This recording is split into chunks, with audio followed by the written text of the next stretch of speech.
No taizai, the seven deadly sins.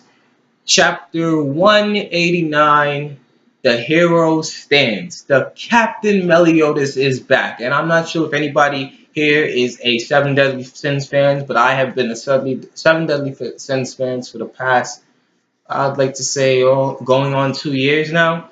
I caught on to it through Netflix, of course, but I didn't catch on to the manga because I don't really go out searching for mangas. I hear about it, then I go into it. I don't really go out searching and reading through it. I don't really have time for that. I'm a student, but yeah, I'm gonna be doing reviews about the Seven Deadly Sins, and honestly, I think if you haven't watched or read the Seven Deadly Sins, you should because I can guarantee you, reading the manga, the next following arc is going to be amazing. But let's go into the manga chapter. It's a spoiler. This is a spoiler video. If you have not yet dug into the manga, do not watch this. I start my reviews on 189, excuse me. But I start my reviews on 189. It took me a while to read up to it because I kind of got tired of waiting. But now that the anime is back, they said that episodes 2 should be airing on Sunday. So keep a lookout for that. I forgot the name, but I did see the raw version. But I'm waiting for the sub. It's only so much I can grasp in the raw. I don't speak Japanese. I can't really hear it that well either, so I depend on subtitles. But let's get into the chapter. It's not going to be a live review because I already read the chapter, but the Captain Meliodas is back. Now, I am honestly sad to see the two Ten Commandments, Derriere, and I forgot the other girl's name, go because they were like the two Ten Commandments. Like, you actually did feel a connection to. You saw their love story, even though it might be subtle, but it was still something. But it was still like you had to understand that Meliodas wiping them out basically in his full counter to their Derriere's attack is just something that just needed to be done. They had killed the man. They punctured all his hearts. They sent him into like a state of coma. He was supposed to die, but it goes into another thing about who exactly is Meliodas. I would like to think him and his brothers are like the three sons to the Demon King himself, and that's why they're so overpowered. But it does go into further that they were saying that Meliodas himself could have been the next Demon King, and the Demon King did lay a commandment on Meliodas that said he cannot die.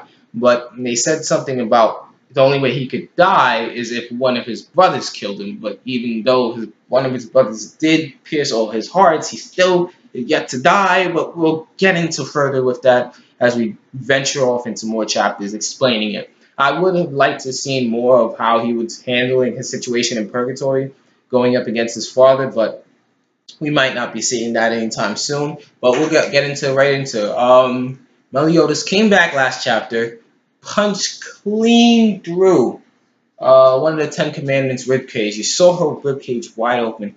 Once I need to get her name because I can't keep just saying it, and I'm gonna keep trying. But as I'm gonna keep looking for her name, but punched through her rib cage because she threatened Elizabeth. She threatened Elizabeth in front of what's his face.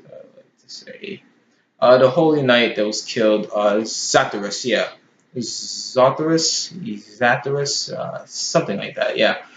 She threatened Elizabeth. She was gonna kill her. Even that's another connection in and of itself because apparently Elizabeth, the goddess that we all know that's inside of Elizabeth, I like to believe that she is a reincarnation, like like every lifespan the goddess reincarnates herself into an Elizabeth-like being. Like first it was Liz, then it was Elizabeth. I'm pretty sure there was more reincarnations before that because I like to say that Meliodas, he's been away from the Demon Clan for at least 3,000 years. So I'd like to believe that their love story goes that far. Like the goddess was really the reason why Meliodas betrayed his demon clan. He fell in love with her. She then dies or gets reincarnated into a cycle of life, and he just continues to love each and every one of those cycles. Right now, it is Elizabeth.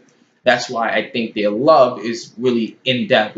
It's kind of is creepy because you know the guy is like thousands of years old and he's preying on a nice little teenager right now, but if you know the background story to it all, you would understand that it's a love that's well placed. I'm guessing, but it's just judging by the chapter, you know the lengths of how far Meliodas will go just to save and protect Elizabeth, because you saw in the previous chapters he wasn't able to protect the old Liz. He failed to do that, and it caused a whole little disruption in I forgot the name of the town. I would like to say Darkham or something like that. Yeah, he caused a whole little black hole of darkness in there, fighting one of the old Ten Commandments that is now embodying Dreyfus. But overall, this was a pretty good chapter. Like, we did get to see the relationship that they had, even though Meliodas did had he laid light work to these Ten Commandments, honestly. And the part that caught me was when he was just like, he's like this, I'm really trying my best not to kill you guys, because he did like them. He was the old captain. These guys were his comrades. But then he switched it up right then and there, because he's like, that was the old me. The new me doesn't care. And then he sent one of them flying up in the air, the female Ten Commandment, and there, I think I'm getting the name confused. I really need to get this name. I'll be right. My correction. Daria is actually the female Ten Commandment, and I'm still searching for the male, her male counterpart's name. But yeah, let's just leave him as male Ten Commandment for now. Daria, he sent flying into the air, and once the male counterpart was, Daria is basically a distraction. If you don't know her power is like every hit she takes, it's like a multiplier for the strength she has for the next hit. So she was counting up her hits, and she did punch Mama Pig. I don't know what Mama Pig is, because she's eaten blast, rays, full on magical powers. She's eating it and just absorbed it. And now she's taking on and hit from one of the Ten Commandments multipliers that was in the 50s. I'm not sure she's not dead, but it was a hard hit.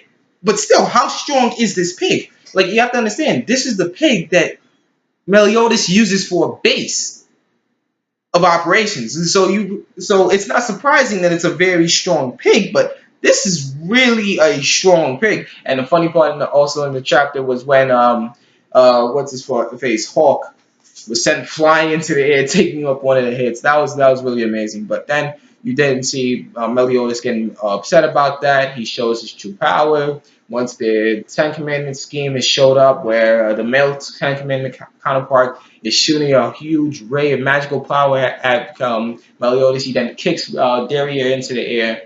He then takes out his sword, full counter, and then that's how the chapter ends, with just the two Ten Commandments trying to grasp each other as the huge beam of magical power overwhelms them. Hopefully, honestly, in my opinion, I hope they're not dead. Because I do like those two characters. Like, if you could kill every other Ten Commandments except them, that would make me happy. And also, I do want the giant to redeem himself, because I really understand that backstory with that, like the giant becoming the Ten Commandment. But the elf Ten Commandment, she can die. She can go somewhere else. I think it's a he. It's weird. If you read the chapter, it's weird because you can't diagnose whether that old. It's a fairy king, not a queen, so I'm guessing it's a he. But yeah, overall, it's a great chapter. I do love my Seven Deadly Sins, and I say keep it up.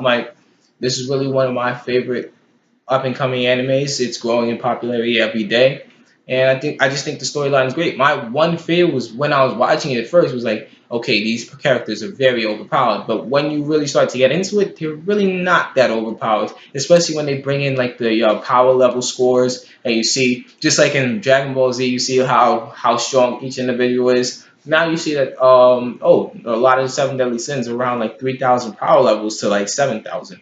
They're really not that strong. And when Meliodas gets his power up, that's when he hits like 30 something thousand. Or when what's his face? The only one that I've seen with a higher power level than that would be the Lion Sin.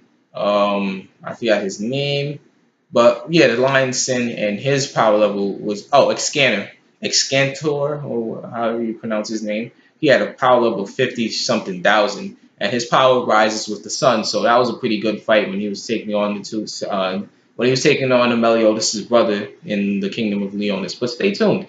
I would really recommend it. Seven Deadly Sins, Nanatsu no Taizai, Chapter 189. Thank you.